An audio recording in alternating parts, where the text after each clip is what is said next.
Savage. What's going on, Savages? Welcome to another episode of the Savage Snowflake podcast with me, Jeff Leach, your host, your friend, your brother, your lover, your mother, your father, your sister, that weird kid next door that you don't really want to be friends with, but then over time you realize they have a wonderful personality and actually could be the lifelong friend you've always been searching for. 40 years go by, you end up moving in together, you buy some property, you invest in a business together, you momentarily argue about their business, but then it all comes right by the end and you realize that your friendship was more important than any money you could ever hope to earn in your entire life. That's what I want to be to you. Thanks very much to all the patrons as well. Keep supporting patreon.com/Savage Snowflake. You can donate as little as $1 a month. If you're listening regularly, I know we got 29.4 thousand listeners right now.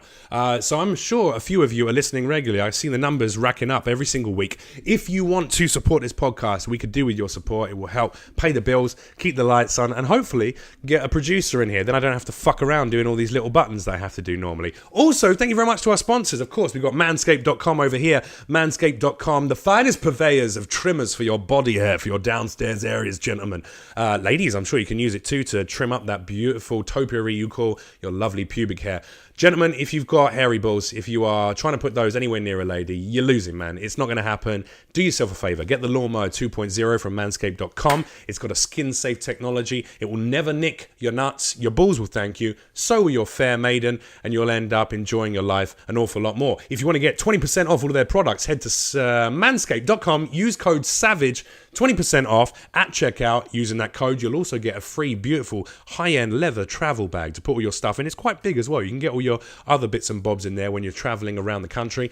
And also, you'll get free shipping on every order. And of course, thank you very much to Boundless Tech as well. Boundless, that's bndlstech.com. If you go to their website, you can check out all of their wonderful vape technology. If, like me, you love a little smoke to relax, take the edge off the week, you want to smoke some flour, some distillate, some resin, some crystallate, whatever the fuck you like, you have got the right tools at that website, bndlstech.com. And if you use code SAVAGE over there, you'll get 25%, a whole quarter of the price off all of their wonderful tech.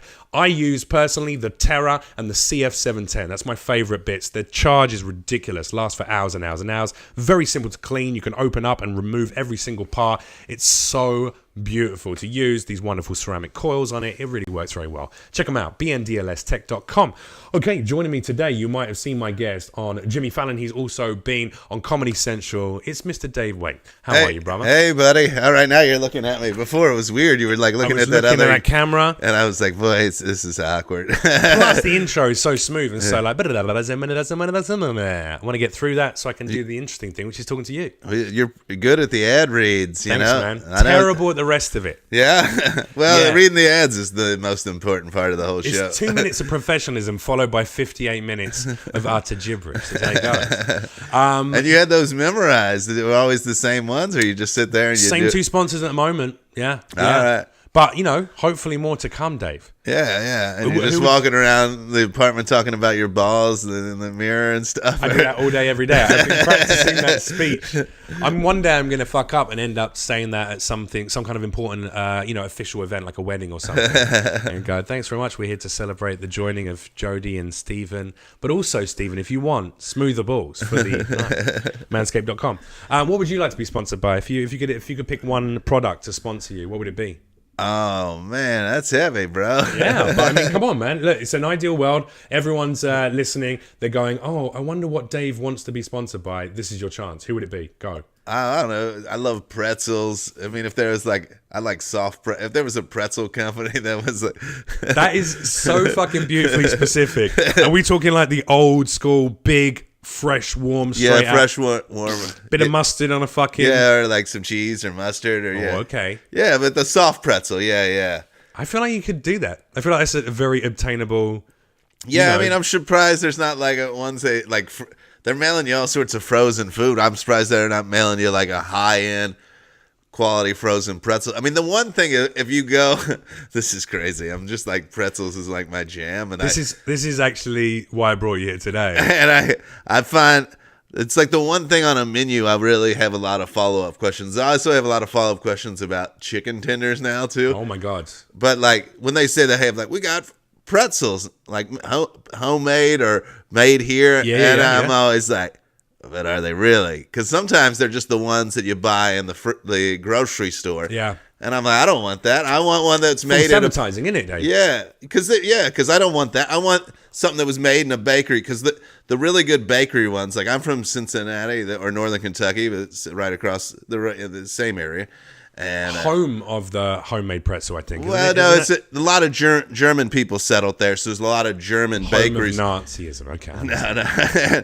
But you can go into these bakeries and buy like one of these soft pretzels for like $2, and they're like amazing. They're bakery pretzels, and so I've got to keep the nation running. So I'm that's what when I'm out in the world and I'm trying some new place and they have pretzels on the menu. Usually at some sort of beer hall, especially if it's any sort of beer hall that tries to give you like the frozen pretzel. It's like, dog, you're just not a good beer hall. Nah, get the fuck out of here. Because sometimes, every once in a while, you'll get like... You can't frog march on a frozen pretzel. No, I don't know what that means. The Nazi contingent of Cincinnati, they need that fresh stuff if they're going to kick those legs nice and high, aren't they? So, yeah, I would love to be sponsored by pretzels. I didn't mean to just miss your riff about Nazis, but No, that's all right. That's all right. It was. I slipped it in there. It might have gone unnoticed.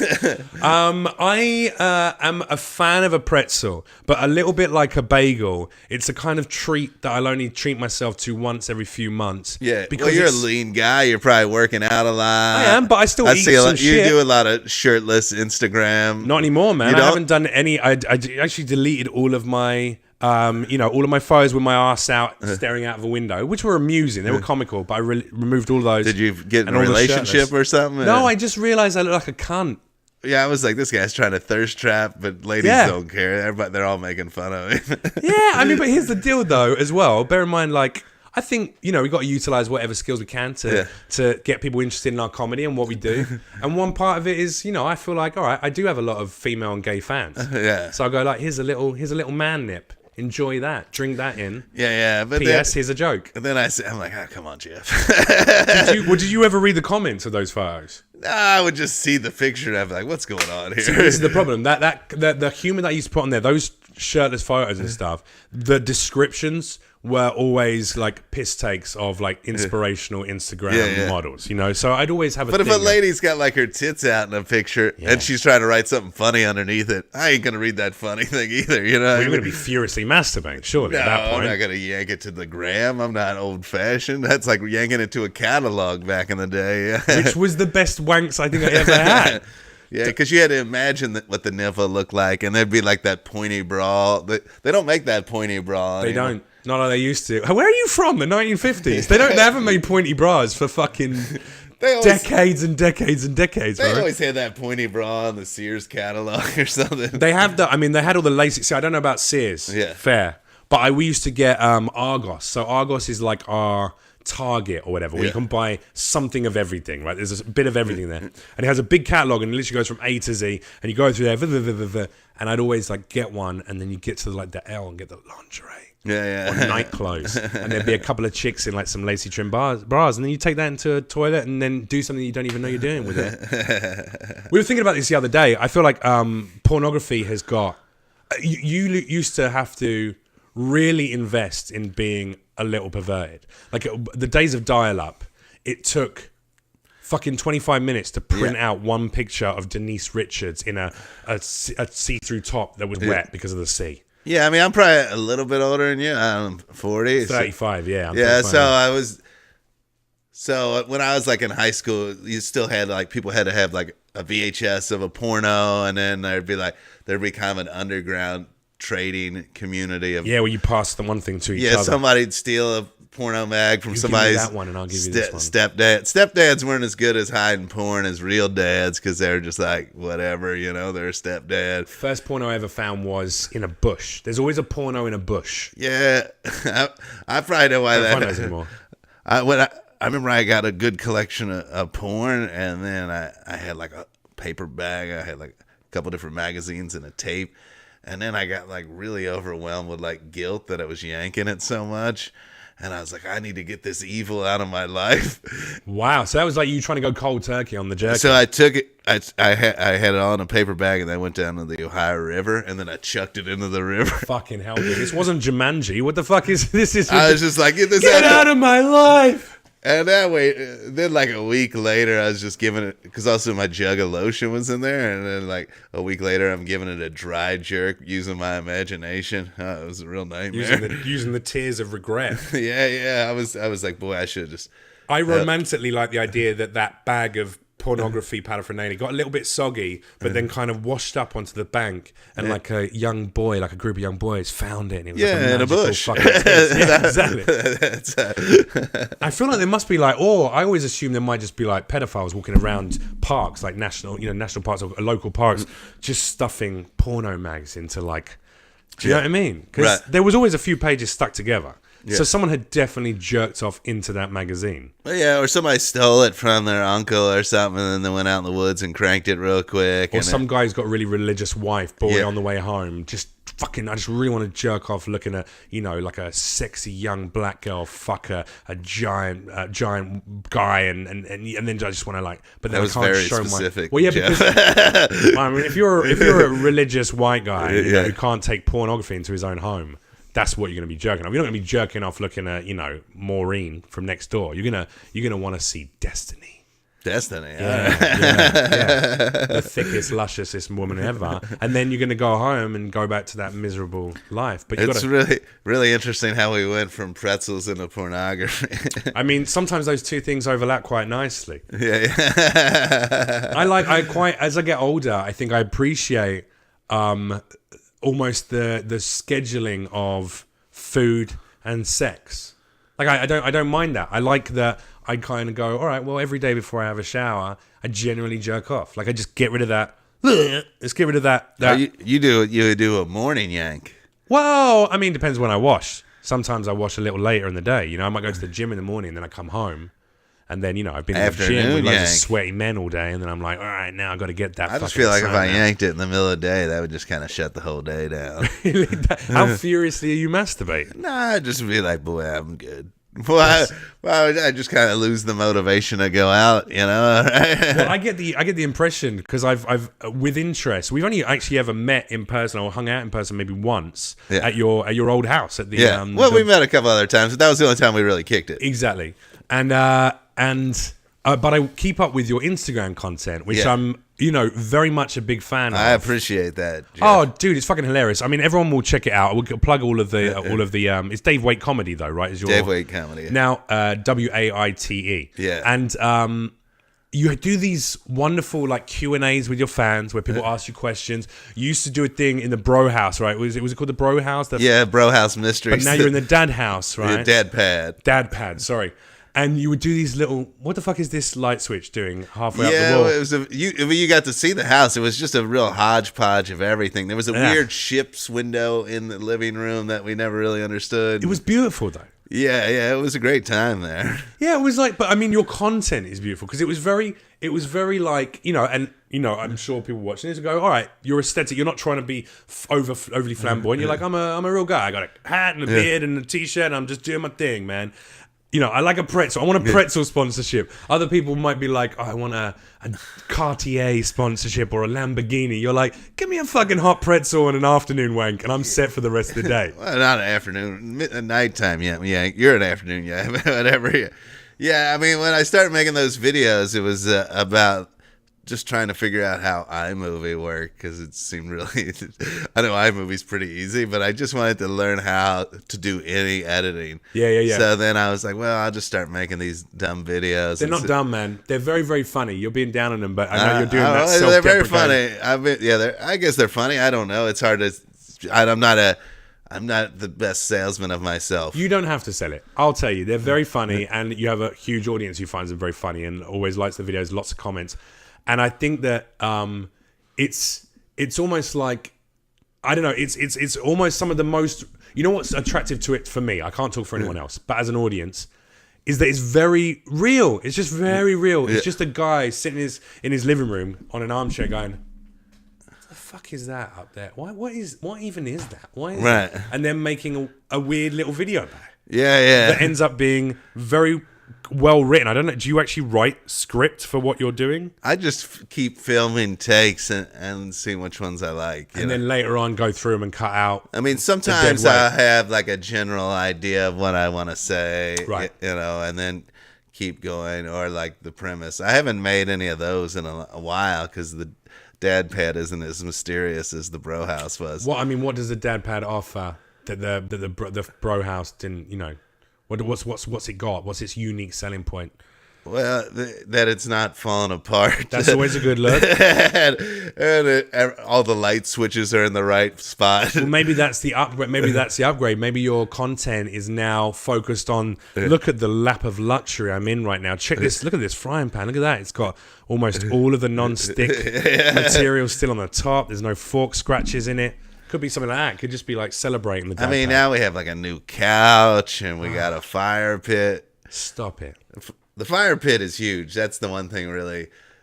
And we got a yard. That's the one trade-off is for having, some roommates is to having a much bigger place. Sure. Know? And I like the fire pit is so nice because after shows, sometimes we'll have people over and we could all start a fire. It's a pretty smooth pickup line for a girl as well. Hey, we're going to go back to my place and have some drinks around the fire pit. That's quite a nice little. Yeah, there was like 2 months ago after a show, we got like the ratio was like 4 or 5 guys and like 5 girls, and I was like, man, I can't believe we pulled this off. That's pretty good. Yeah, nobody got laid, but it's still, but it's still like the bring out the lotion. But just the idea that it could happen, or just the idea like at least it was just so nice to have the ratio to be even. You know how hard that is. Maybe not for you. You're a handsome guy, but if you're living down here in the it's hard. I think it's hard to get any nice just to get a group of nice people in LA to do anything together is a bit of a strain. Right. But yeah, having a place where I can entertain people is very nice. I like that. I like having people over at game nights and fires. And what kind of games are we talking about? All these new board games that are happening. We're not talking we're not invested like a D&D campaign or there's just a 3-day game of Risk. No, there's a lot of really cool games that only take like a half hour. Okay. But there's still Cards Against Humanity, that kind of stuff. Well, not that lame. Some of them are a little bit nerdy. Wow, all right. We got shitting on my Cards Against Humanity fan base. I just feel like Cards Against Humanity is like a game for people that aren't funny to be funny. I just want to thank our other sponsor, Cards Against Humanity. They've been nice, right? That'd be hilarious if that was it. One of the new games we got recently is pretty tight. It's called Potion Explosion, and it's got a bunch of marbles and it's hard. Well, I could show. Oh, I actually show because there's a camera. There's like this. People can look it up right now, but it's got like this track, and all the marbles come down. You pull a marble out, and they clank together. And if those are the same color, you can pull them out. It's like a real life Candy Crush. Oh, okay. Hence Potion Explosion. Yeah, I get what you're saying. Yeah. Similar colors. Yeah, and marbles, you pull, and then you build a potion with those, and then you drop it. Like for people that are like new to board games, there's a lot of action. It's a pretty board, and the fact that you're pulling marbles out, it's a good gateway game where people are like, ooh, and then maybe you can take a little bit nerdier game. Yeah. So that's like almost like a litmus test for how nerdy your guests are. Yeah. And if they get behind Potion Explosion, you're like, all right, here we go. Well, yeah, there's a game. Let's crack out Magic the Gathering. Let's really get stuck in. There's a game, Bang, that everybody loves. It's a little bit tough to explain. It's kind of like one of those werewolf or mafia games. Okay. But one person's a sheriff, and then there's like 2 deputies, 2 outlaws, and a renegade. Like it. But you only know who the sheriff is, and then everybody else is kind of bullshitting, saying that they're a deputy. I understand that. Yeah. There's a video game like that as well, where it's in like a village, and one person is a werewolf or something, but then you don't know who, and you have to find out who's murdering everyone. Right, and the thing about Bang is there's like dice, and there's like a lot of action, so you have to take an action every turn. So, like, you could shoot somebody, you shoot this person, you can help give the sheriff. I'm grinning because, first of all, I'm grinning about 3 things. I always have 3 tangents going on in my head at once. First of all, I'm grinning about the fact that you've said some very nice things about me, but also I think you have the impression that I'm not as fucking nerdy as you, which I probably am more so. I've literally got my D&D start kit. Oh, yeah, and all my models up there. Dude, I'm in the middle of a campaign right now. We got another couple of sessions. Oh, yeah. And we've been going for months. Well, next time I have a game night, I'll invite you. Fuck yeah, man. The second thing is also that I love that the only time we've actually in person had a proper hang was at your house, where you had about 200 people there having a big send-off. Everyone was getting a bit fucked up. We were cooking steaks and sharing beers and drinks, and it got a little bit rowdy later on. And yet you're what seems like your ideal rock and roll night is cracking out the board games. I like that kind of juxtaposition. Yeah, I mean, that was like the last party of the bro house. So yeah, we really went for it. That party had like 3 waves. There was the afternoon wave. Yeah. Where people came over. There were like people that came over like 3 and left at 6 because we had a show in the garage, which you ended up getting up and doing a set. Yeah, that was really good fun. And like, but there was like a point where it was just all comics and like a couple of one or two of the guys, because it was mostly people that lived in the house were going to be on the show. Right. Okay. And one of the guys was like, "Oh, I don't think we should. It's just going to be a bunch of comics not going to pay attention." And I go, "Yeah, but we invited people to get here at 7. Like we invited a second wave. Yeah. Because we invited people to come over from 3 to 6. When you did that show, there was like a good at least 100 people standing in your backyard. Yeah, most of them weren't comedians, and those people all left. And then all the comedians that had shows at like 8 came later. So it was like a 3-wave party. So that was the optimal time not to have an afternoon jerk, because then you would have been done. That would have been it. How are you going to host? Yeah. I wouldn't have been able to. Oh, sorry, go on. One time we had a party there, and I was having I can't remember if it was my birthday or it was. We had a party for some reason. Okay. And it was like one of these all-day jams, and we started in the middle of like 3, and then like we were like gonna have games later, but I was like too fucked up, and I was like, I need something to even me out. And my old roommate had left a bag there, and it was just the word drugs was written on it. Nice. That's always safe. So I went in. It's a safe option, isn't it? It was in my other roommate's room, but he I was kind of up for grabs, and I was a little bit whatever.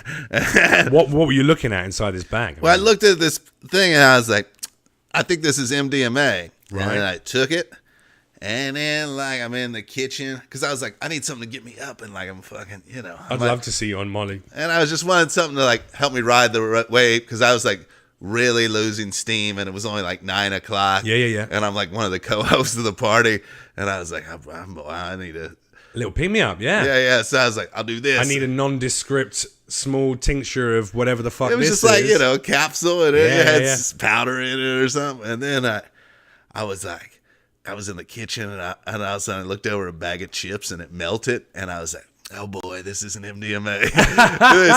And it was this drug called 2CB, whereas, when they made LSD illegal, chemists went in and like changed it a little bit. Yeah. And then they're like, that wasn't illegal for a long time. And like, I went on the Wikipedia page for that. Like, countries are still catching up with that. I know drug. you're saying the crazy chemists, all of the legal highs in England where they just change one small part of the genetic makeup or whatever the fuck that is.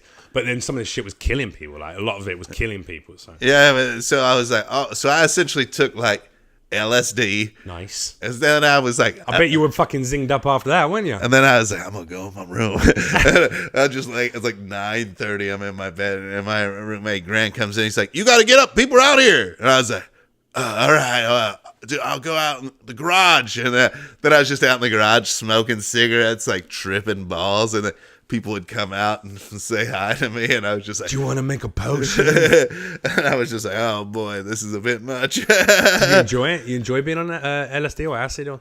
Boy, when I know I'm gonna do it, you know what I mean. When you accidentally gave it to yourself, and there's a lot of people in your house, accidentally gave it to yourself. I accidentally fucking drugged myself with LSD. Yeah, when you sign up for one thing and you get another, you're like, oh boy, I wasn't, ready. I thought that it was going to go completely different, opposite way. That story. I thought it was going to just be like a prop for a comedy skit where he'd written drugs on a bag and put in maybe like you can get little iron capsules or vitamin B capsules. No, this is the real deal. That was just straight up LSD. All right, cool. Yeah. Or like a cousin of it, but yeah, it was definitely. I was just in the garage, and my cigarette was glowing like more so than normal, and people come out there. Now you're making me miss acid. And I was like, boy, this is wild. That does sound pretty fun. Did he get annoyed that you'd taken his bag of drugs? I only took that one thing, okay. And then I think there was another one of them, and I was like, boy, that's a little bit strong. You should, because he left it for us, me and my other roommate, because he moved out, and he goes, here, keep this, it'll be fun for you. Keep this bag of nondescript drugs. Yeah.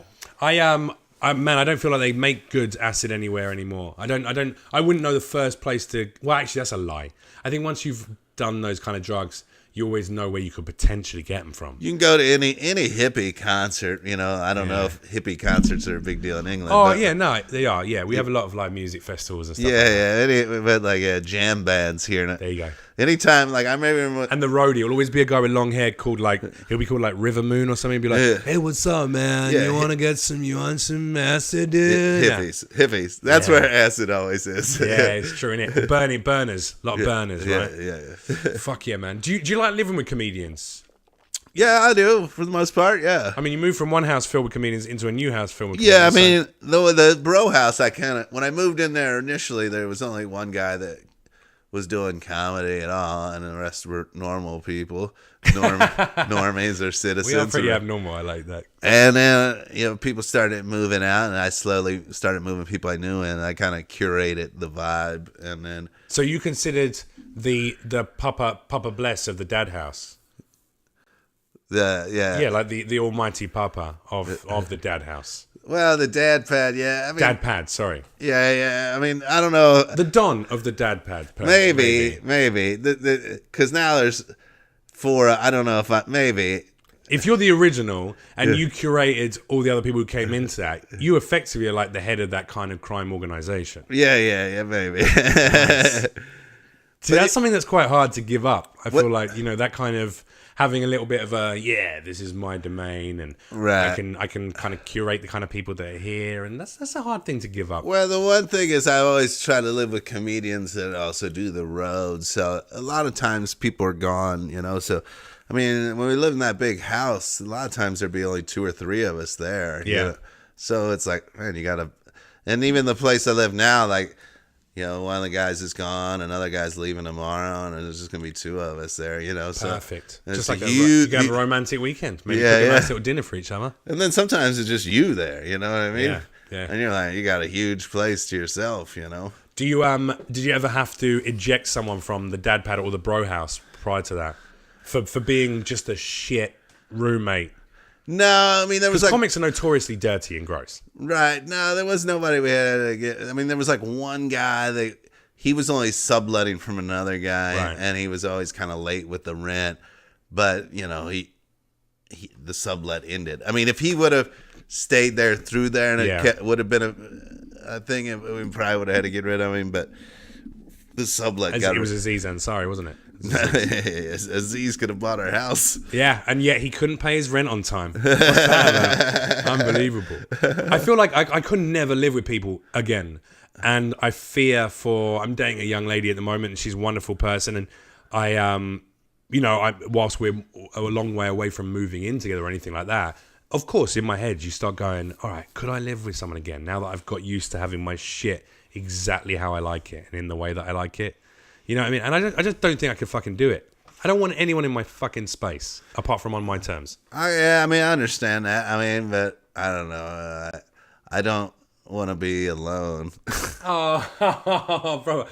You're not going to be alone. I mean, you never know though, because if you, I guess for me, like, when I come home from the road, knowing that there's going to be some people there to hang out with is nice, like, I don't know, this city could be pretty lonely, I would imagine. Fuck yeah, dude, yeah. Yeah, so it's always nice to have people around. I don't know, I don't know if we're meant to live alone, really, as people. Probably not, yeah. That's why there's so many depressed people running around or committing suicide or hurting themselves, right. I guess, yeah. All right, yeah. Wow, God, that really touched me as well. It was so sweet how you were saying it. Just want to cuddle. Dave Waite just wants to cuddle. Have you, I mean, there. You know what I mean, though, is that you're a 40-year-old man, right? Yeah. So you hit a point where you go, all right, I love the comic lifestyle. I love being on the roads. I love having my bros around, my best friends. But also, you're a man who clearly desires love. Yeah. And, would love to share that life with someone else. And sometimes you go, all right, how likely is that going to happen if I go to the girl that I meet who's taking my breath away, and we've talked after this show, and go like, hey, come and hang out with my 3 roommates. Right, yeah, I mean, sure. I mean, yeah, I guess there is that. I mean, just call yourself the landlord. Just say they're your tenants. But I guess if somebody really likes you, then that wouldn't be an issue. Boom. There you go. You know what I mean? There you go. and hopefully That's the Instagram quote right there. And also it's like, and hopefully she's got her own place, and then I can weasel my way in there. Yeah. And cut these guys loose. That's fucking beautiful. Most comedians, anytime a comedian's like, my girlfriend's, my wife's a doctor or a lawyer. You're like, you did it, dog. You did it. You fucking high five. Yeah, exactly. Yeah. You just come. You got to be entertaining. You keep a clean house. Like one of my buddies, like his old lady really crushes it, and like his house is like he really keeps the house. I bet He keeps the house clean because he's like. Yeah, he doesn't want to fuck that up, right? He's got a botanical garden in the back and bees. What does his wife do? What is she? Well, they're not like married. She just does like, some sort of head hunting job or something. But she's wealthy. She's done well for herself. She's done well and he's done well for himself, but like, she's done better. But he's at home. But he's at home all day and really, really got that. Like, she can never come home and be like, "What'd you do all day?" Because like, you just see the house and like the garden and everything. You're like, that's what he did all day. Yeah. Fuck yeah. He justifies what he did all day. Dude, I clean my apartment every single day. I go around with a vacuum and stuff like that. It, man. We got a housekeeper now. It comes to our house. So, so that makes a big difference. Yeah, absolutely. Yeah. I mean, the one thing is, was that an upgrade for the dad pad? You're like, well, now we're dads. We have to, have a cleaner come in. Well, we don't have to pay utilities. And once we found that out, we were like, we should use that money towards housekeeper. I mean, I do feel I try to be gone during that time. I try to go do anything. When somebody's in there, like, making your bed and shit, you're like, I feel so goddamn weird. Yeah, I get that. I always feel uncomfortable. I had to but we got so much common area with dudes, and it's like, which one of us is going to volunteer to clean the bathtub or something? Right? Be honest with me. When you hired the cleaner, is it a man or a woman who cleans? Woman. It's a woman. Did you hire an attractive cleaner? We just got a recommendation through like a family friend, so of an attractive cleaner. We just got a recommendation. I feel like you can either just go, well, she does an amazing cleaning job, or you can be like, I also really would love just a beautiful woman walking around my house for an afternoon. I would definitely feel even worse if there was like a beautiful, at least like the lady now. We don't sit there staring at her, Dave. You just like, just kind of, oh, hey, how's it going? And then it just feels nice. The perfume. You can smell her perfume as she walks around. It's just like, oh, wow. See that? Perfume the lady we have now is like very momish. And, you're like, you feel like you... Doesn't mean she doesn't want love, Dave. Well, that's true. She's come to the dad pad. She's a mum. Yeah. What goes better together than a dad and a mum? I feel like a babe really wouldn't be in there cleaning your house that good anyways. It depends which... She'd just cleaning be like, service. She'd just be like, "Look at me, come on." And you're true. like, "All right, I'll sweep." When you say that, we had a cleaner when I was a kid. My mum and dad, they both worked full time, so they had a cleaner that came once a week, and we had one, and she was this young French girl, and she was clearly like a student who was like studying, blah blah, and trying to earn some extra money, and she did a bit of cleaning. She come in, and she was fucking smoking, like smoking.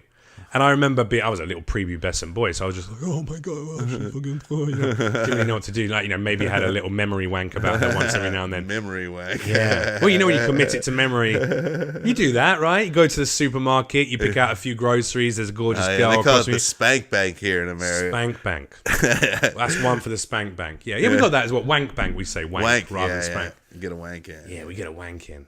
Where the fuck does wank come from? Because spank makes more sense. You're like sort of hitting you're aggressively dealing with your penis, whereas wank just sounds very strange. Yeah, our language is a little fucked, isn't it? Well, yeah, you all call people wankers. It's nobody in America is like, that guy's a jerk. I mean, I get like a jerk off. Yeah, you say jerk off. You're such a jerk off. You say that. Yeah, not too often though. But you English guys are always calling. If you're a soccer mum from Wisconsin, you say a lot. Yeah, but a lot of you. Come on now, you jerk off. It's like it's a very like. But it's not sweet, as ubiquitous as like wanker. That's like very much in your guys. Very British. Yeah. And we like the word. We said a C-bomb. We dropped C-bomb a lot. Yeah. That's not. Nah, it's not as cool here, is it? It's very uncool here. Very uncool. I don't understand why. It's such a lovely visceral word that kind of it just rolls off the tongue. It's so like all those consonants. It's great. It's a lovely, wonderful sound. I don't know. It sounds great. Yeah, I guess it just not for you. Not for us here, Is that like the whole American people? You took a vote. Yeah. That's the one word where we're like, It still gets people upset if you say it in a comedy club as well. But I think with the British accent, you can almost get away with it because they know. You guys could get away with it, yeah. A little bit. But if you call like a lady the C word in an American comedy club, you could get fired. Also, I don't get on stage and call women. I did it once. Yeah. And to be fair, she was acting like a cunt. So it was fair. But you can get in trouble for that. Have you ever gotten in trouble at comedy club for anything you've said? I almost got fired one time, yeah. Yeah? Well, yeah, this table was being crazy, unruly, and I was just... You can say it, Dave. They were being cunts. They were being cunts. And yeah! I love it. That felt good. And I was just like the middle act, and they were just right, like immediately I got on stage, and then they're like, somebody's like, where are you from? And I was just like, what the fuck? That's like, my job. And I was just like annoyed with them right out the gate. And then I just decided really not to confront them because I'm the middle guy.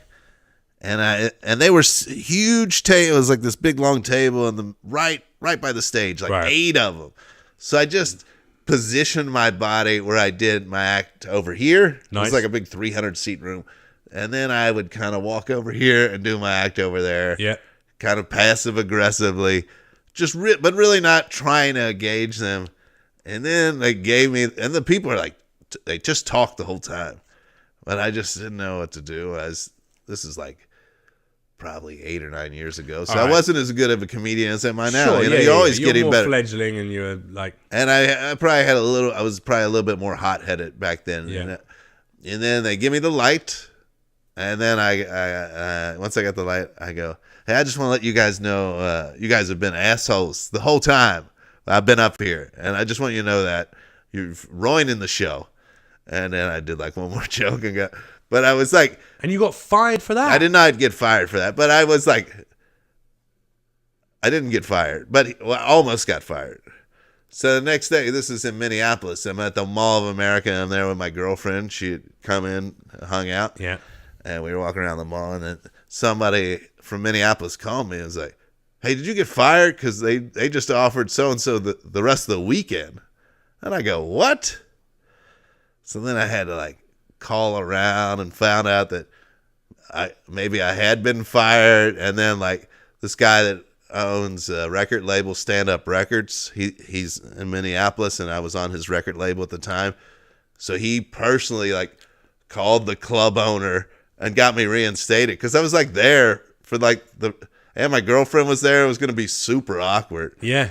You just have to spend the rest of the week in Minneapolis. Yeah, it was only 2 more days, but yeah, it would have been weird. And then the guy that booked me was like, I don't care what anybody says to you in the audience. You can't respond. You just got to ignore it. And just do your act. And then the next night... Well, that's fucking ridiculous as well. That's ridiculous to expect you as a comedian.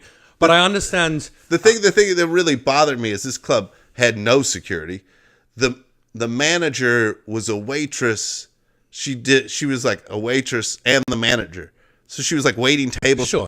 So she wasn't policing the room. No one was policing the room. Yeah, and there was nobody, like every night there was somebody new in charge. So there was no uniformity of like what was going on at this club. Yeah. And nobody was there to like rescue you. Like I clearly was like overmatched by these people. Sure. You know, sometimes you can win, but I was like, I couldn't win. And I wish nowadays maybe I could win now, especially. Oh no, you would with the experience. You deal with but it. I was also trying my best to like at least berate these people before the headliner. Sure. I was they hopefully would shut up. Yeah. Maybe even if my closing was just calling these people assholes. Yeah. Maybe not the best way to close. And I was probably pretty nasty with it. You know, I'm underselling it right now. You know, and so the next night, they're at the same table again, different people, but the same table right in the front.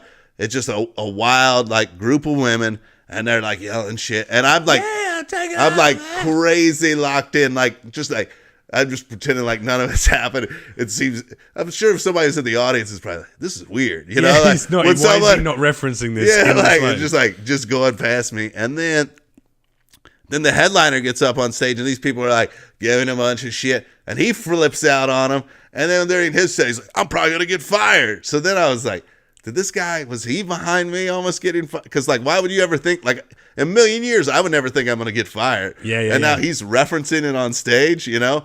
Maybe the owner had said to him, hey, I don't want anyone but picking on any of the audience. But he was like, some guy got in his face in a fucking shouting match, and then somebody finally came and threw that guy out. I mean, it was just a real nightmare of a weekend, you know? And you're still doing comedy. Yeah. Got to do it, man. Hey, I got to pay the bills quickly. Manscaped.com, our friends, one of our wonderful sponsors. They got the finest in wonderful items that you can use to keep your downstairs area on point, gentlemen. If you want to make yourself look at least an inch bigger, which, you know, I've done, and now I've got a total of 4.5 inches. Yes, ladies, it's official. You want to get yourself the Lawnmower 2.0. It's a wonderful bit of kit. It's got SkinSafe technology. You'll never nick your nutsack. They'll thank you for it. Go to manscaped.com. Get 20% off. You get a free travel bag and free shipping if you use the code SAVAGE. And also Boundless Tech, bndlstech.com. If you go over there and use the code SAVAGE, you get 25% off all of their wonderful vape technology. Whether you want to smoke flower, resin, distillate, or oils, you can go over there, get the CF710, the Terra, or one of their other wonderful range of products. Use code SAVAGE for 20% off.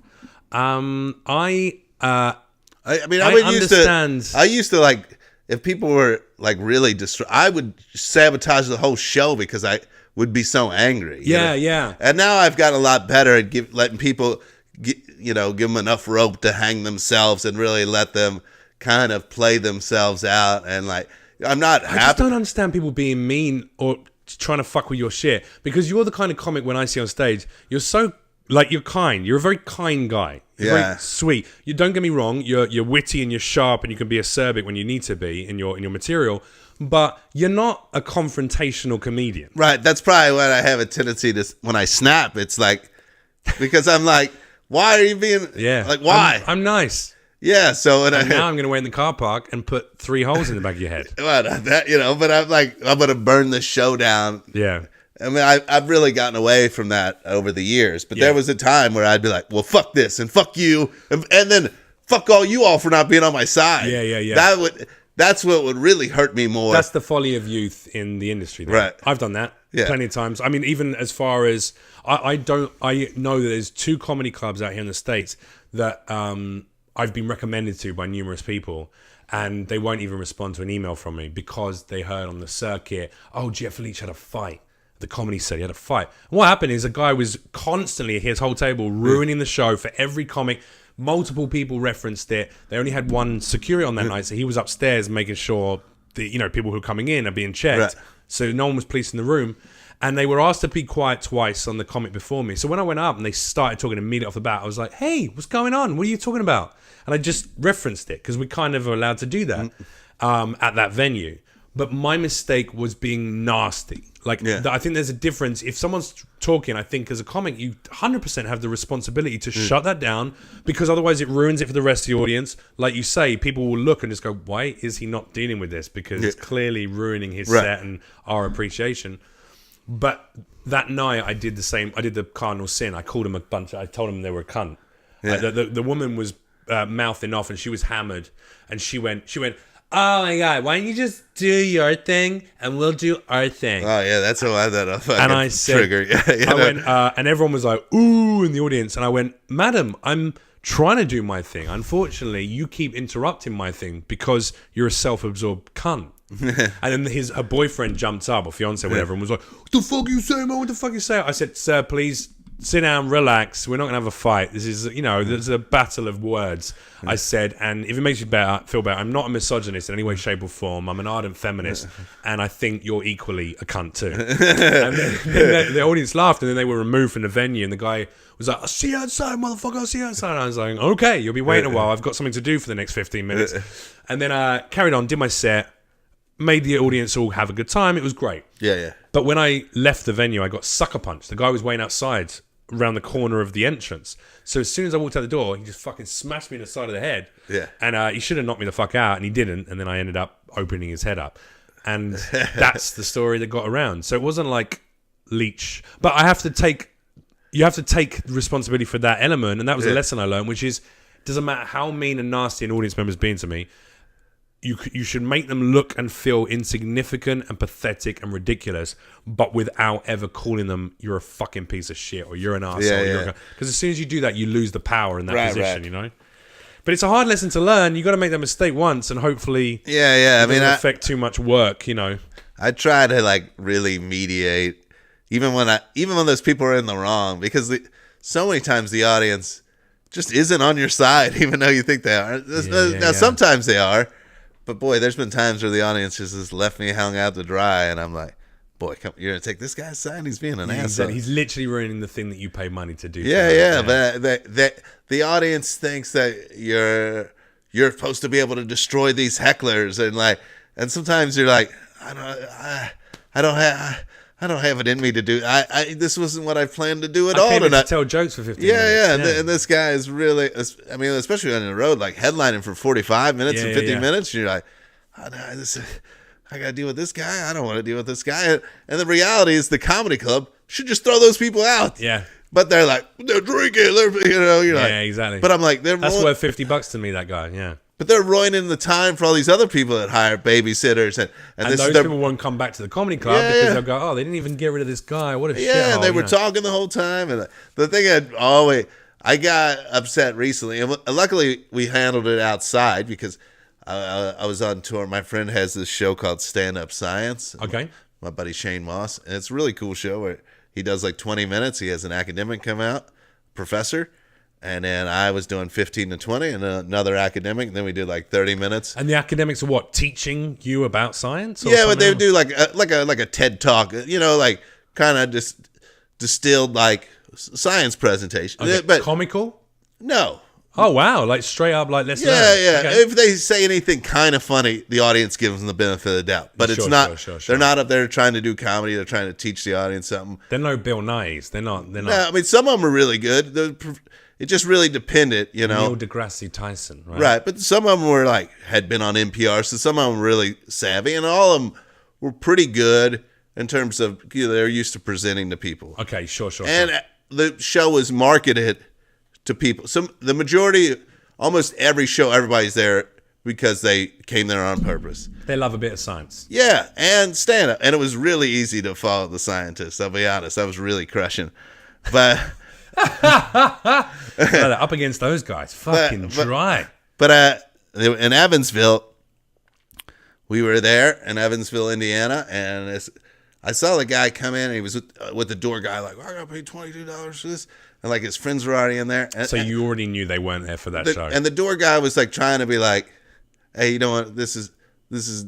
He was really trying to tell him, you don't want to be here for this. You know what I mean? Yeah, this is not the show that you. Everybody else wanted to be there for it. And then I had just gotten off stage. I went outside to have a cigarette in the back patio. And that guy's out there, the guy I saw at the door. And then his dumb friend and some dumb lady. And that guy's like, that science lady ain't funny and shit. And I go, yeah, man, that's not what this is about. And then the lady in the group, she's like, and then I got in trouble for just laughing. And I'm like, and then there was a waitress out there, and she's like, you were talking. And she's like, I was laughing, which people always say they were laughing when they were talking. Sure. And or they were, I was trying to help the show. Yeah. I was trying to help you out. And then his other buddy chimed in, and I go, hey, man, why don't you guys just get your money and get the fuck out of here? Because I was like, I was just like, fuck these guys. And it was outside. Have you got a little well, they were just being real assholes. I'm not trying to out you as some violent, I mean, I had a little. Well, I just felt protective of the show. Yeah, good. And this was the first time I could see you getting ready. Look. This was the first time we had anybody on the whole tour there that ruined it. Yeah, and it was the best thing about the tour is that it really eliminated any dumb people. There wasn't any bachelorette parties. There wasn't any fucking rednecks. But there had been that night. Because they just came to that place sometimes. Yeah. That's where the show was. And those people still paid the money. And they Sure. And I was just like, why don't you get your money and get the fuck out of here? Because they were just being what happened? Disrespectful. And then the one guy was like, you're really funny. And I was like, man, fuck you, man. And then I go back. I open the door to go back inside. And he goes, oh, what, you think you're all famous? You're not going to talk to me? Fuck you. He was just like, and luckily... Who did you think you were?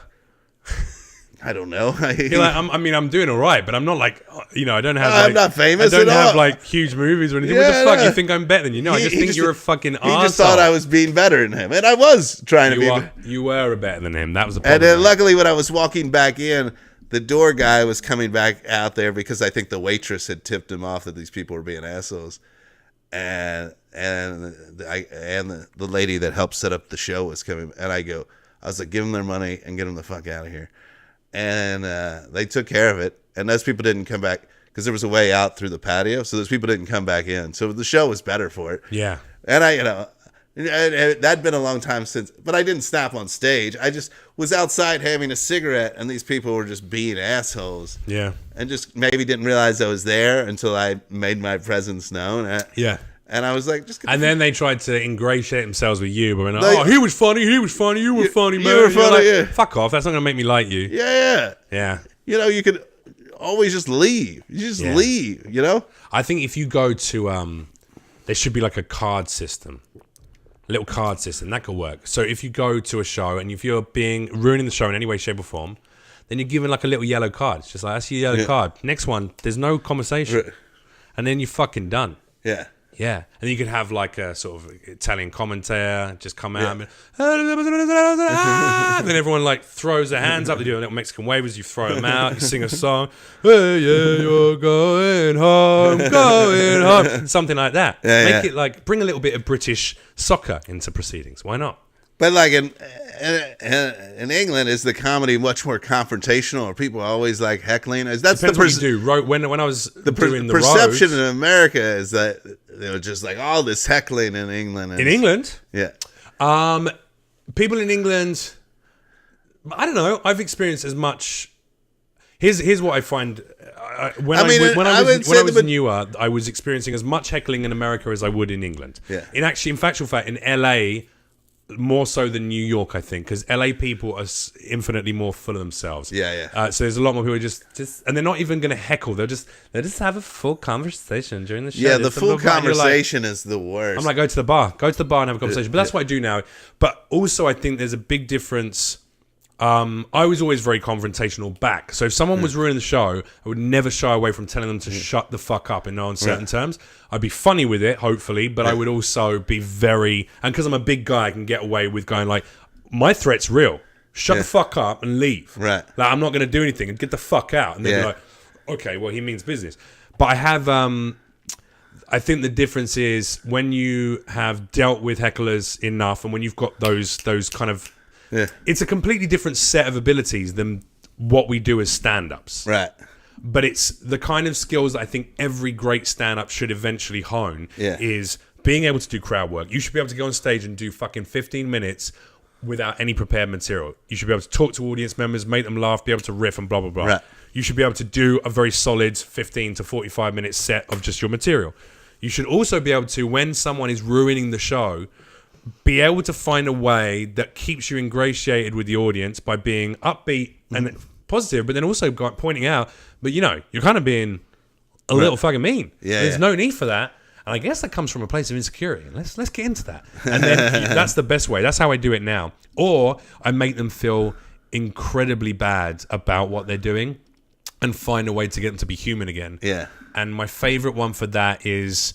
when someone's talking and ruining it and blah, blah, blah, blah, blah. And then maybe you call them out for going, hey, guys, keep the chat down. Like, we can hear you. Or if you want to talk, go to the bar. And then invariably it will be... I'm not placing all the blame on the fairer sex, but I will say that 90% of those conversations I've had to have are with drunk girls. Yeah. Young, attractive, drunk women. Right. And I'll go, ladies, if you're going to talk, that's okay, but go outside and talk. People are trying to enjoy the show and you kind of ruin it. And invariably one in the group will go... why are you being a dick? Or I'm like, we're listening. Or maybe if you were funnier, we'd listen. Or something like that. And then what I'll do is I will back and forth with them a little bit. And then I'll go, listen, I suffer from depression. Like, I'm making jokes about this. I have like clinical depression. And I spend 23 hours and 45 minutes of every day, waking hour, thinking that the world might be a better place without me on it. And I have 15 minutes to validate my pathetic, shitty existence. Look at you. You're gorgeous. You look like you're quite wealthy. Your clothing is nice. You live here. You've got a tan. You've got perfect teeth. You're killing it. I bet no one has ever said anything mean to you because you're fucking achieving. You're living your best life. You are hashtag blessed, madam.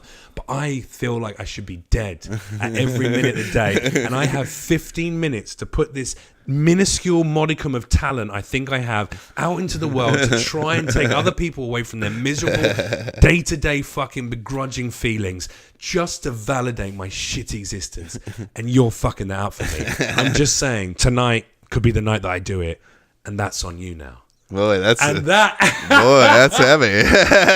That's it though. It's heavy, but it's funny. I love how like a condom just fell out of your jacket pocket. Oh, man. That is the best thing ever. What were you planning on doing with me at the end of this podcast? I don't know, man. I gotta have rubber. Ladies, he's prepared for all occasions. Well, shit, where you keep your rubbers? You know what I'm saying though. You know what I'm saying. Like, I was like, where did the condom come from? There you go. Yeah. Also, it looks fresh as well. They look very fresh. Not crunkled, not wrinkled. Yeah, you keep it in your wallet, they get all fucked up. But that's what the best thing about having a jacket is you can keep your condoms in your jacket. There you go. Yeah. I mean, I haven't been laid in a long time, Jeff. A long time? Nah, January. That's not a long time. That's not a long time. That's like a month and a half, dude. Yeah. Some people have not been laid in a long time. Yeah. Talking like years. Have you ever gone for a stint of like a whole year? A whole year without sex? Nah, I'm not a bitch. Wow. Yeah. Fair. You know. I'm trying to think. I've never gone that. Well, I mean, I did 16 years. Oh, yeah, the start. Without a drop of sex. Yeah. But, fucking going a year. But people do that. Sometimes people just remove themselves. I had a friend who said, I'm going to go celibate. I'm going to spend a couple of years celibate to really understand. And he didn't jerk off. He didn't have sex. He didn't yank? How long did he make it? Nothing. No, he did 2 years. Without a yank? He told me that it was 2 years. My buddy did one of those resets, and he said after, he did, the 90-day reset, where you don't watch the porn or anything and don't yank it. It's called, the no fapping. Really? And he said, is that healthy? Because I think you're meant to clean the pipe. He said, there was, a point where he got real emotional and cried and shit because he wasn't, it just, fuck with his head and shit. He was like, I got to get back in there and start yanking no release. again. You gotta really, I think we're still animals for the most part. Yeah. I know we're pretending like we're this, infinitely civilized culture and we're a species and we're developing so rapidly in the last few years. We're all super woke now and super progressive. But the reality is we're still fucking animals. Yeah. And for a male of the species, you have to just, I'm not saying you have to give it to anyone else or put any women through the misery of having to see you release that sexual energy, but it's a necessity. Yeah, it's healthy to clean the pipes. Yeah, just like an oil change. You got to crank it. There you go, man. Gotta get it out. And women have the same. They have the same needs. They have different needs in the same. They're flicking their bean, doing their thing.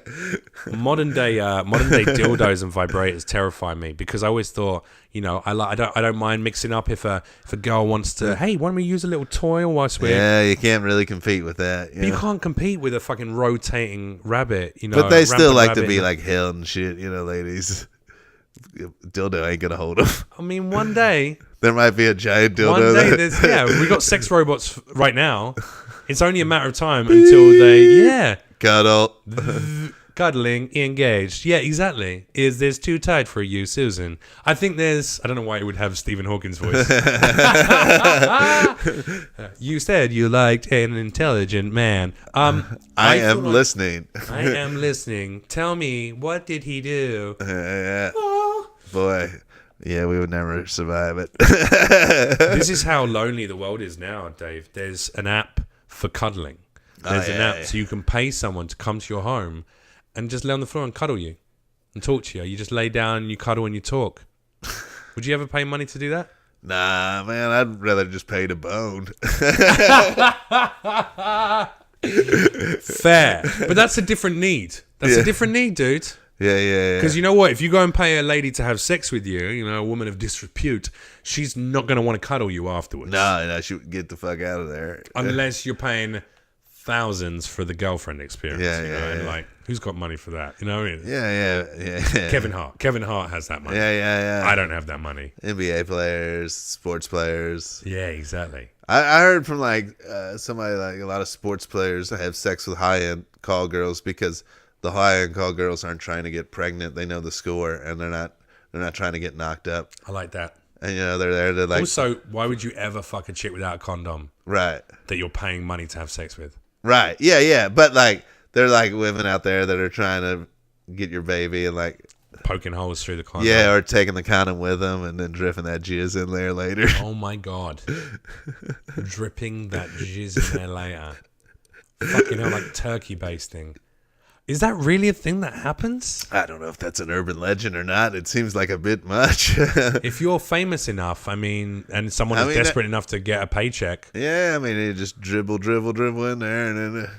If you were gonna, I feel like at that point, boy, I feel like, I mean, you could really argue. I mean, how would you know? You'd be like, well, I had sex with a condom. I guess it failed or whatever. But if you could somehow find that out, boy, I feel like you shouldn't have to pay for the paternity. No, they should have to put the child back in.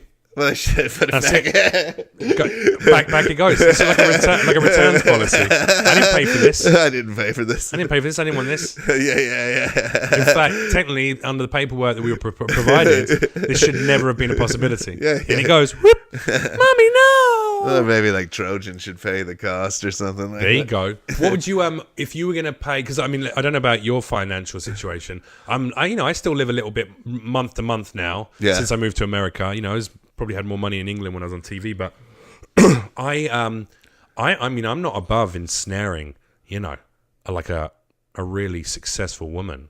Why not? Maybe getting her pregnant, chick who goes, hey, I really want to get... I hope the girl I'm dating doesn't watch this, but she's successful. But here's the reality. If you had to pick one woman, one famous celebrity to get pregnant, if you were the thought, all right? So you're the thought now.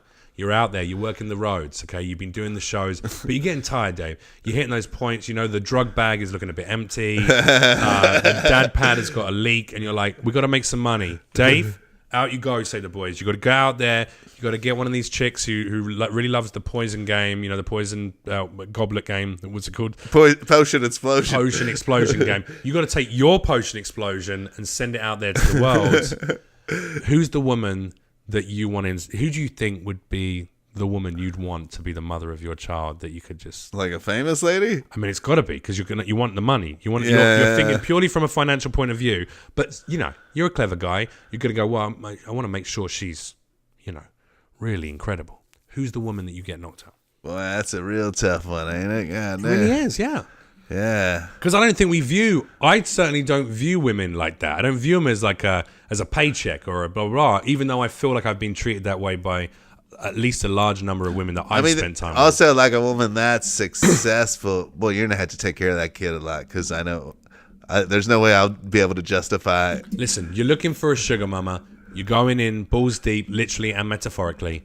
And I guess get someone knocked up. Who's it going to be? Who are you knocking up? Oh, man, I don't know. You really put me on the spot. I don't want this to be on tape later. What if I make it? And then I run into that person and they'll be like, oh, you want to get me pregnant? And I'll be like, what if that ends up being the start of a beautiful relationship? Thank you very much. You can call the child Jeffrey, even if it's a girl. Daddy, why am I called Jeffrey? And I'd be like, well, of course I'd like to have a baby with you, lady. And who is it? Go on, who is it? I don't know. Can I write you back later, Jeff? No, you can't. Come on, man. You know who I'd go with? Who? If it was possible, right? If the eggs were still up to par, someone like Celine Dion. Celine Dion? Bro, I'm going for the paycheck. Or Oprah. Oprah! Come on, man. First of all, Oprah, she'd be like, all right, let's get on with this. Let's do it. Let's raise this child. But she would be like, look, we're not going to ever talk about this in the press. Okay, we're never going to say this happened. The kid is going to get an incredible education. It's going to have everything it's ever wanted. I'm going to be looked after very well. Yeah. And I think over time, so you're Oprah just going to replace Stedman. Yeah, I think over time, Oprah could grow to love me. Stedman is such an English name in my mind. There you go. Stedman, it is a little bit. Yeah. Stedman and Barnes sounds like a book, like a book publisher. You'd be the White Stedman. I'd be the White Stedman. That's what I want to be. Yeah, so Oprah would be mine, or potentially Celine Dion as well. And also, bear in mind, Celine Dion is she's not an elderly lady, but she's getting on a bit now. She's got to be in her 60s, right? No, she's probably 50. Nah, fuck off. 3. Celine? I bet you Celine Dion's 53, 54. 53, 54. Okay. Think about yours, though. Who would be yours? All right. Katy Perry? Oh, okay. So you're going for just like, although she's immensely wealthy as well, yeah. Mentally wealthy? Immensely wealthy, Yeah. I was saying. But she's also, and let's talk about the mental side of things. I feel like anyone who's ever married Russell Brand. Yeah, it seems like a red flag. And she dated like John Mayer, which I like John Mayer. She's dated a few fucking mental people. And on top of that, I feel like that gives me a chance. need him a little bit. Here, Celine Marie Dion. And you're going 60? 1968 she was born. So what's that? 32 plus 19. So, oh, wow. She's 51? 51 years old. You just insulted Celine. She's not going to have your baby now, dog. Oh, I fucked it up. Net worth $700 million, though. Yeah. Jesus. Did her old ass husband die? Fucking Kylie Jenner. Oh, yeah. She's a billionaire. Oh, yeah. Whatever happened to Kylie And Minogue? she would never want to be seen with me out and about. Remember her, Kylie Minogue? She was like a real hot English lady. I don't know why. Australian, whatever. Yeah. Same difference. Yeah, she was one of the biggest pop stars, at least in the UK and around Europe. Was she big out here? She had like one big hit here. I can't remember what it was. Locomotion? I don't Do know. the locomotion. No. Or was it the one where she had Can't Get You Out of My Head? Yeah. Boy, you Yeah, know yeah. don't talk about that one. Yeah. And that was it. That was it here. And then, but she She was a huge star in England. Huge. Yeah, that was the only one that crossed Huge. over. Yeah, I don't know But what she's up to now. But she was hot. I remember her. She's very attractive. How about lady. the Spice Girls? They fucked each other. Did you hear that story? Boy, did you miss that story, Jeff? Jeez, buddy. What? The Spice Girls fucked each other? Well, Scary Spice, the Black Spice. Yes. Said, Had a baby with Eddie Murphy. she was doing an interview recently, and she admitted that she had sex with Ginger Spice. Of course they did. Yeah. I can see that happening. Yeah. Yeah, Victoria Beckham is way too prudish. Yeah. Baby Spice, I mean, she's a baby. That's Yeah. even just thinking about it, just the naming, it's a little pedophilic. We don't want to go down that route. And Sporty Spice, I mean, no one wanted to fuck her. I wanted to hang out with her. Yeah. I wanted to play sports, organize sports with her, but I didn't want to have sex with her. But that was exciting news. Scary and Ginger had sex. Yeah, that's a hot wank. I mean, it wouldn't be on my top 10 list of celebrity romance encounters that I would like to witness. Yeah. I'd love to see someone like Rosario Dawson. Yeah. I think she's immensely talented and sexy. Oh, and then Eva Mendes together. Oh, wow. That'd Two be- incredibly hot, talented Latin women. Yeah. Yeah, that's going to be way I hotter. like that you throw in talented. No, but they are. Yeah, they're very talented. Part of my attraction, Rosario Dawson is, first of all, has saved about 3 series that I've watched her in. Yeah. She's been the only actress or the actor in that show to save it for me.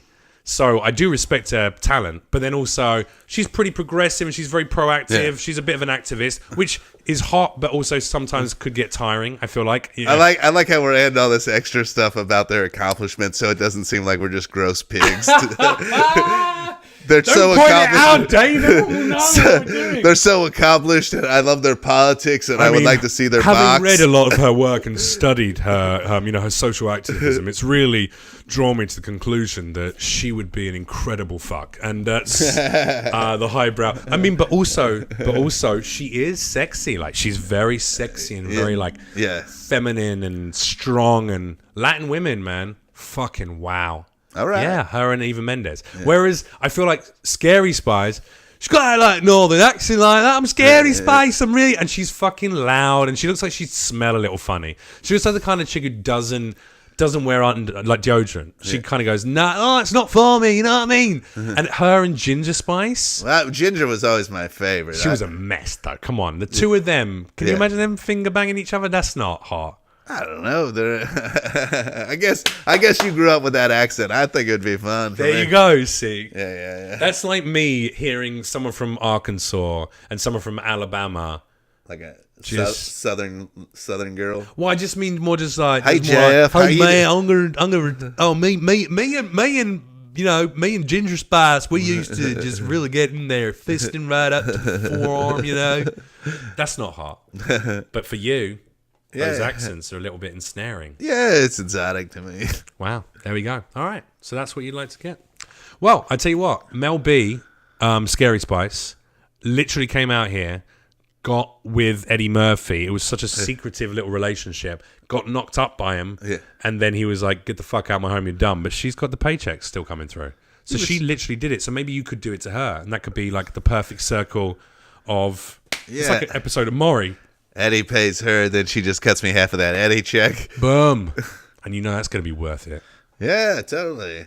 Well, Scary Spice, if you're watching and you ever fancied a little bit of a little bit of Dave Waite, you've watched his clips on Instagram, YouTube, maybe you saw him on Comedy Central or, Jimmy Kimmel. This is probably going to ruin my chances of ever being on America's Got Talent. I doubt it. They'll dig it up. If anything, it will add to it. Yeah. Yeah, you could go on there. You got to have real short jokes to be on America's Got Talent. Real short. No stories. And you're going to lose to a dog act in the end. They'll never let a comedian win that. No, a children's dance troupe. Yeah. Children's dance troupe. There'll be some sort of animal act or some sort of fucking people with lightsabers dancing across. Magicians. They love magicians. Yeah. They'll never let a comedian win it because then they'd be like, is this a comedian show or something? I've mentioned this before in a podcast, but I went on Britain's Got Talent. They asked me to do it. Yeah, after being a TV presenter for a few years, I moved away from TV completely and just focused on comedy. And after 3 years, they were like, hey... a producer who knew me from TV days was like, hey, I'm working on Britain's Got Talent. We really love you to come on and do comedy. And I was like, oh, I don't know, man. It looks, you know what I mean? Like once you've been the host of major shows, it's like, doesn't it look a little bit? And they went, look, he was like, it's a really great opportunity. Millions of people see it. They watch it. Just look at it like that. It's a good opportunity to get your comedy scene. I was like, okay, fair play. I went up there, did it, got 4 yeses from the judges, got a standing ovation from the audience for my set, fantastic. Man. Yeah, it went really well. And then they didn't put me in this program, and the producer had a chat with me afterwards. He was like, mate, the performance was amazing. He goes, but why didn't you sell the story in like a sob story in the chat, the interview? He said, you just talked about how happy you were and how. I was like, because I'm happy, man. Like I'm doing comedy. I'm doing something that I really respect now. And I hated hosting fucking teenage kids shows and stuff. I didn't really make me feel great. Right. And he was like, yeah, but you're an idiot. Like they want a sob story, man. And that's it. So your sob story could be like, well, I've been trying to hook up this 3-way. And I knew that the only way to do that was to come on this show, prove my talent and my worth as a man to you, Mel B. Then the whole audience, you're like, woo! And you should be like, oh my God, can't believe it's saying this in front of them. But then you do your set, you fucking crush. Right. Simon Cowell stands up, trousers all the way up to his nipples. They're fucking erect, poking through like coming diamond cuts. Fucking starts applauding, tears streaming down his face. Who are the other judges? Howard Stern. Man, he's the fucking greatest comedian I've ever seen. Blah, blah, blah. And that collective energy, the euphoria, the excitement. Nick Cannon comes on. He's just fucking moonwalks on the stage. You've infused him with such energy. And then Mel B backstage comes up to you afterwards and you hear a knock at the door. Boom, boom, boom. And she's there. And she's like, Dave, you just blew me away. And I've never felt this way about a man. I've never had someone pursue me in such a direct and honest manner. Would she sing that song if you would be my lover? Exactly. No, if is that you want how... to be my lover, you got to get with my friends. And she pushes the door a bit more. Yeah. And as it swings open, Ginger Spice is standing. Well, it sounds like a good time to me. They come in, the door closes, end scene, fade to black. Boy, a lot of the nerds that listen to your show just got real boned up. That was a good bit of fan fiction right there. That's the first bit of Dave Waite fan fiction that's ever been written. Yeah, I don't know if that's true. Sexual fan fiction? I have no idea if that's not. How do I know? How do I know there's not people out there that have written fan fiction that's true.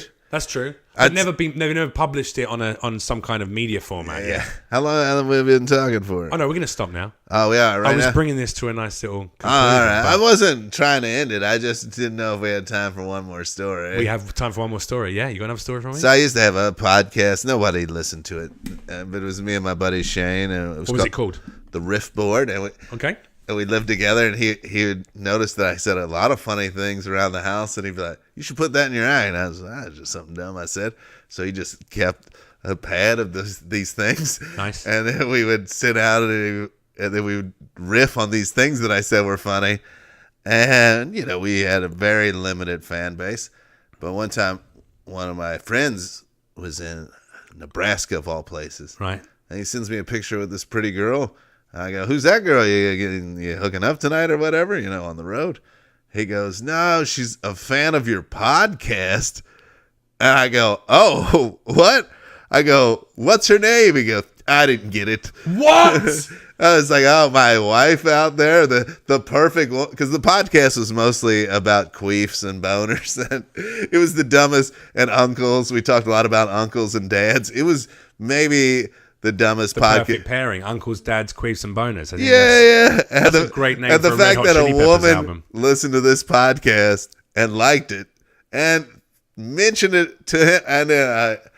And then we did a special episode where we tried. Hang on. Before you move on from there, she lived where? In Lincoln, Nebraska. Lincoln, Nebraska. And he didn't get a name.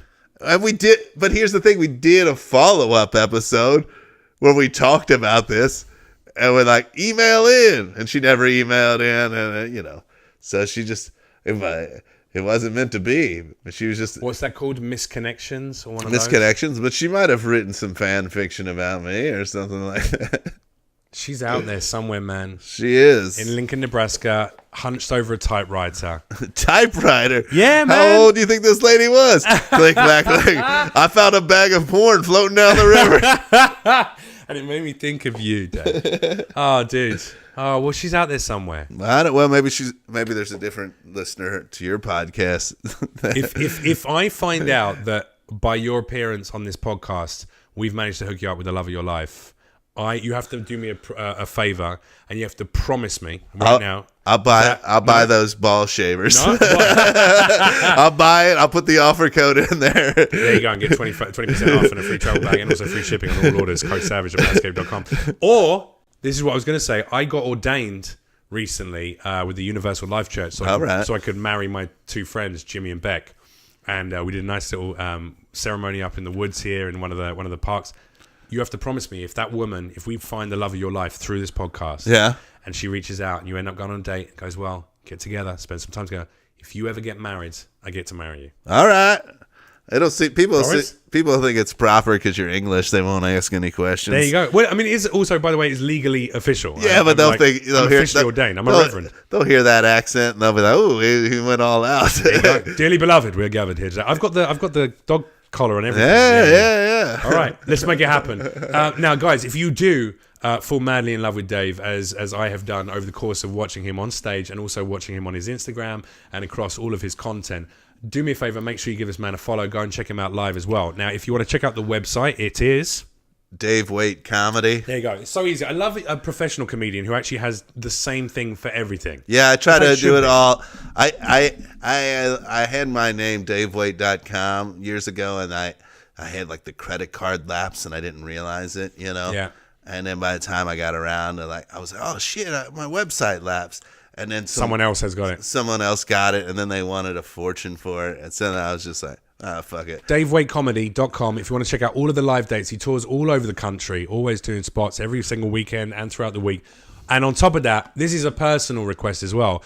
Find him on Instagram, just at Dave Waite, Waite comedy, and watch. Just scroll through and just watch the videos. If you see Dave's face and some subtitles on the screen, that's going to be content you'll want to watch. They're so fucking funny, dude. I appreciate that. Yeah, I mean, it's so absurd now. Where like yesterday I was like Googling like how to get more Instagram followers, and it's like the last thing on earth I want to think about or try to make happen, But I think the organic way you're doing it is the way. But I like just like making the content and being funny. But at some point you're like, I guess I gotta market myself, and you're like, Dave, if I can say one thing, it would be that I hope you don't focus as much on that and you continue to focus on just making the comedy. I mean, I started to lose the love because I was so concerned with, all right, well, how do I keep this? I'm gonna have the business acumen alongside this, and I forgot to just make shit I love doing. I made a rap today. When you came in, I was rapping about comedians.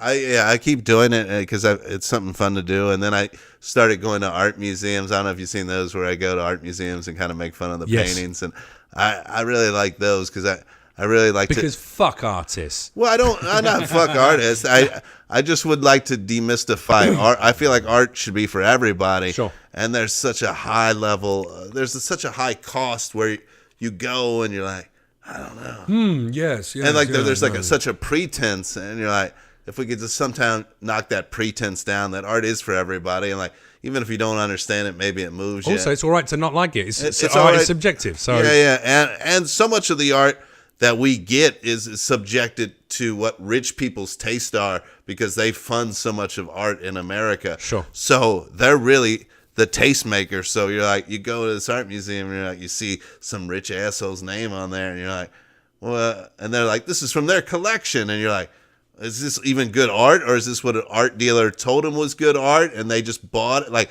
how? Just because they're rich doesn't mean they have a good taste in art. But now we're subjected to whatever art they bought. Why don't we put on our own art show, Dave? Maybe. And it could just be like little installations. So there could be. I've already got an idea for a piece, and it's called Pornographic Magazine in Bush. bracket well used. Close bracket. There you go. We'll make it happen, man. Listen, brother, thank you so much for joining me on the podcast. All right, man. I really appreciate it. Thank It's you so very good much. to talk to you again and get to know you a little bit better. All right. Make sure you check out DaveWaiteComedy.com. Also, check him out on Instagram, Twitter, across the board. Dave at Dave Waite Comedy. That's WAITE. And also, you can find him. He's been on TV shows. He's been on Comedy Central as well. And there's sets of his on YouTube. I'm sure that you can check out. Yeah, I've been on a bunch of other podcasts. If you want to hear me on those podcasts. And also, if you're out there, Lincoln, Nebraska, reach out. Yeah. Reach out. Thanks so much for joining me, man. I'll see you next time. Bye.